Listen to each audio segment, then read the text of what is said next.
এই বাইতুল্লাহ ছেড়ে আমার নবী হেরা পাহাড়ে কেন যাইতেন? এই প্রশ্নের জবাব যদি আমার সোনার বাংলার টুপিওয়ালা মৌলবীরা জানতো, কোনদিন খাঁটি ওলিয়া উলিয়ার বিরোধিতা করত না। এই স্লোগান দিবেন না ভাই, আমি এটি পছন্দ করি না। স্লোগান দিবেন নাস্তিক বেঈমানের বিরুদ্ধে, স্লোগানের জায়গা আলাদা, চিৎকারের জায়গা আলাদা। এটা রাজনীতির মঞ্চ। রাজনীতির মঞ্চ যদি হইতো তাহলে দলমত নির্বিশেষে এখানে সবাই আসতো না। আওয়ামী লীগ ওয়ালারা ডাকলে বিএনপি যাবে? বলে বিএনপি ওয়ালারা সমাবেশ দিলে আওয়ামী লীগ যাবে? মসজিদে তাবলীগ ওয়ালারা ডাকতেছে, ওই লাইনের লোক ছাড়া বাইরের কেউ যায়? কিন্তু এখানে আওয়ামী লীগ আসছে, বিএনপি আসছে, গোষ্ঠী শুদ্ধ সব লাইনের মানুষ এখানে আছে না? যারা ফেসবুকে আলেম রেগালি দেয়, আমগো কাফের কয়, এরাও আইছে, তাই নাই? কারণ কি? বিএনপি ডাকলে সমাবেশে আওয়ামী লীগ যায় না, আওয়ামী লীগের সমাবেশে বিএনপি যায় না। আর এটা কেমন একটা প্যান্ডেল, সব লাইনের মানুষ এখানে এসে বসছে। আবার অন্য দলের কোন সমাবেশে গেলে আগে গাড়ি লাগে, ফ্রি। এখানে কোনো ফ্রি নাই। কেউ পায়ে হেঁটে আসছে, কেউ গাড়ি ভাড়া দিয়ে আসছে। ওখানে যাওয়ার পরে আবার বসার জন্য ভিআইপি চেয়ার, ফাঁকে ফাঁকে নাস্তা না হয় চেয়ারের বাড়ি। আবার ওই সমাবেশকে নিয়ন্ত্রণ করার জন্য কত পুলিশ লাগে, র্যাব লাগে, না পারলে শেষ পর্যন্ত কুত্তা রেডি। কারণ মানুষের উপরে কোনো বিশ্বাস নাই, বডিগার্ড বডির মধ্যে গুলি মারে, কুত্তা বেঈমানি করে না। কিন্তু এখানে কোনো গাড়ি ভাড়াও নাই, নাস্তা আসেনি, আছে? বরং আপনারা টাকা আরো দান করলেন, বসার জন্য ভিআইপি ব্যবস্থাপনা। খের দেখছেন কি ভিআইপি খের, তাও নাই। পাছার তলে কি জুতা? জিন্দেগি মে বন্দগি তু করনা হে, জিন্দেগি মে বন্দগি তু করনা হে, जिंदगी बे बंदगी शर्मिंदा है, जिंदगी बे बंदगी शर्मिंदा है। दुनिया में हो दुनिया का तलबगार न हो,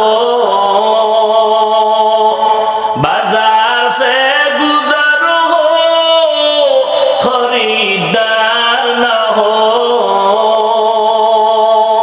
ये दुनिया एक मिसल कागज फूल है, ये दुनिया एक मिसल कागज फूल है। जिंदगी में बंदगी तू कर नहीं, जिंदगी में बंदगी तू कर नहीं, जिंदगी में बंदगी शर्मिंदा है, जिंदगी में बंदगी शर्मिंदा है। जिंदगी में बंदगी कुन बंदगी, बंदगी बे जिंदगी शर्मिंदगी। বাইতুল্লাহর এত দাম, বাইতুল্লাহ সারিয়া নবী হেরা পাহাড়ে 40 বছর সময় কাটালেন কেন? বড় কঠিন প্রশ্ন। এই প্রশ্নের জবাব যদি আমার দেশের ওলামায়ে হযরত জানতেন, কোনদিন ওলি আউলিয়ার বিরুদ্ধে জবান খুলতেন না। আর আমি তো চ্যালেঞ্জ করে সারা বাংলাদেশে বলি, শুধু চ্যালেঞ্জ না, আল্লাহর জাতের কসম করে বলি, একবার না 3 বার কসম করে বলি, ওয়াল্লাহি বিল্লাহি তাল্লাহি। আল্লাহর কসম 1 বার, আল্লাহর কসম 2 বার, আল্লাহর কসম 3 বার। যারা ওলি মানে না, আউলিয়া মানে না, এরা কোরআন মানে না, বুখারী শরীফও মানে না, এরা ভণ্ড। এদের যারা ভণ্ড বলবে না, তারাও ভণ্ড।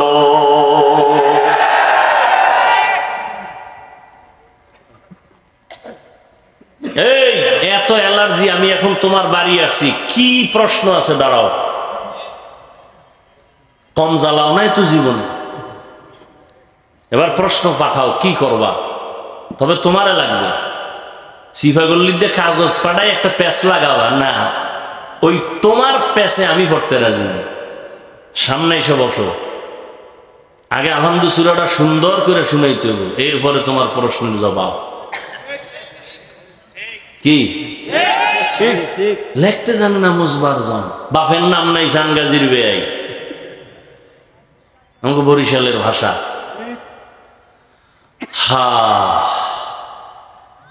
মাত্র 5টা আয়াত নিয়ে জিবরাইল আসছেন নবীর কাছে। নবীকে দাঁড় করালেন, সিনার সাথে নবীর সিনা মোবারক লাগায় হালকা চাপ দিলেন আর বললেন ইকরা। নবী বললেন মা আনা বিকারিন, আমি পড়তে জানি না। বেদাতি ভণ্ডরা এখানে তর্জমা করে নবী নাকি বলছে ও জিবরাইল তুই কেডা, তোর কাছে ঘরুন না। জিবরাইল আমিন আবার চাপ দিলেন হালকা, ইকরা। নবী বললেন মা আনা বিকারিন, আমি পড়তে জানি না। আবার এত জোরে চাপ দিছেন, নবীজিকে এত জোরে চাপ দিলেন, নবী এবার পড়তে পারি তাও বলেন না, পারি না তাও বলেন না। নবী বলেন আমার জ্বর উঠে গেছে, মনে হয় যেন আমার উপরে মরণের কষ্ট শুরু হয়ে গেছে। বুখারীর এবার এখানেও প্রশ্ন। আল্লাহ কোরআনে কয় লা তুহাররিক বিহি লিসানাকা লিতাজালা বিহি ইন্না আলাইনা জামাআহু ওয়া কুরআনা। নবী আপনি তাড়াহুড়া করবেন না, জিহ্বা নাড়ায় নাড়ায় মুখস্থ করার কষ্ট করবেন না। আমি দয়াময় মালিক আপনার সিনার মধ্যে কোরআনটাকে জমা করে দিব। ওই নবীরে আল্লাহ সিনায় জমা করবেন, চাপ দেওয়াইয়া নবীর জ্বর উঠাইলেন কেন? আবার চাপ দিলেন, 3টা দিলেন কেন? আবার নবী 2 চাপে বলছেন আমি পড়তে জানি না। 3য় চাপে আমার নবী চুপ হয়ে গেলেন। জিবরাইল আমিন রেশমি রুমালে আয়াতটা ধইরা রাখছেন, নবী পড়েন ইকরা বিসমি রাব্বিকাল্লাযী খালাক খালাকাল ইনসানা মিন আলাক ইকরা ওয়া রাব্বুকাল আকরাম আল্লাযী আল্লামা বিল কলম আল্লামাল ইনসানা মা লাম ইয়ালাম। 5 আয়াতের সাফে নবী অসুস্থ, 3 বছরে জিবরাইল আর আয়াত নিয়ে আইয়ে না। 3 বছর পরে আবার আসছেন ইয়া আইয়ুহাল মুদ্দাসসির কুম ফাআনযির রাব্বাকা ফাকাব্বির ওয়া সিয়াবাকা ফাতাহহির। এই চালাক বাঙালি দিনাজপুরের মানুষ, রহমতের নবীর কাছে মাত্র 5টা আয়াত নিয়ে আসছেন, আর 3 বছরে খবর নাই। এইভাবে করে করে আবার আল্লাহ 30 পারা কোরআন শরীফটা নবীর কাছে আসতে লাগছে কয়দিন? কয় বছর? নবীর কাছে কোরআন আসতে লাগলো 23 বছর। আর তুমি সেই কোরআন রাতারাতি পইরা ভিজিটিং কার্ডে লেখবা মুফাসসিরে কোরআন, এটা চাপাবাজি ছাড়া কিছুই না। এইটা বুঝাইতে গিয়ে ইয়াদুর গেলাম, রাগ করলেন? আমার ট্রেনের টাইম হয়ে গেছে।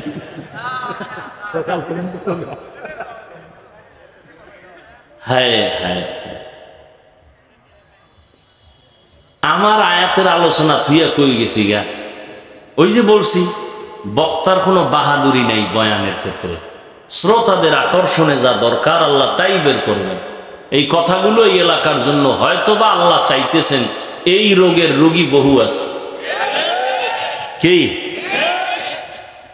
আমি তো মুখস্থ করে আসি না যে এই কথার পরে এই কথা বলুন, কোন বিষয়ে বয়ান করবো তাও চিন্তা করি না। আউযুবিল্লাহ যখন ঢুকছি খুতবায় বিসমিল্লাহ গিয়া চিন্তা করলাম, এই আয়াতটা সামনে আসছে, আয়াত পড়লাম ওয়া মা আরসালনাকা ইল্লা রাহমাতাল লিল আলামিন। হাদিসের তরজমাটা মনে আছেন? সাহাবায়ে কেরাম বললেন, নবী আপনাকে মানে না কারা? মনে আছে তো? এবার নবী কি জবাব দেয়, এই পয়েন্টটা একটু খেয়াল করবেন। নবী বলেন, যারা আমার অনুকরণ করে তারা জান্নাতি। বিপরীত কথা কি দাঁড়াইছিল? যারা অনুসরণ করে না তারা কি? কিন্তু এই কথা নবী বলেন নাই। নবী কি বলছেন? নবী বলছেন, ওয়ামান আসানি ফাকাদ আবা, যারা আমার বিরোধিতা করে তারা আমারে মানে না। এখনো বুঝেননি? আল্লাহ সবাইকে বুঝদান করেন। নবী এই কথা বলেন নাই যারা আমার অনুসরণ করে না তারা আমারে মানে না। নবী বলছেন, যারা অনুসরণ করে তারা জান্নাতি, আর যারা আমার বিরোধিতা করে তারা আমারে মানে না। ব্যবধানটা আরো বুঝেন। বিরোধিতা করে তারা মানে না, এখান থেকে প্রমাণ যারা নবীর আদর্শ মতো চলে না তারা দুই দল। কয় দল? এক দল আগ্রহী আর এক দল বিদ্রোহী। বুঝেননি এই কথাটা? বুঝেননি? আগ্রহী বিদ্রোহী বুঝেন তো? এক দল দরদি, এক দল বিরোধী। এবার একটা উদাহরণ দেই। উদাহরণটা বাস্তবের সাথে কখনো মিলে কখনো উদাহরণ কেন? আসল কথা বুঝাবার সহায়ক হিসাবে উদাহরণ দেওয়া হয়। কিন্তু আমাদের মধ্যে কিছু নষ্ট অন্তরের মানুষেরা আসল কথা না বুঝা উদাহরণ লয়ে লাফায়। এই উদাহরণ দিল কেন? কথার কথা।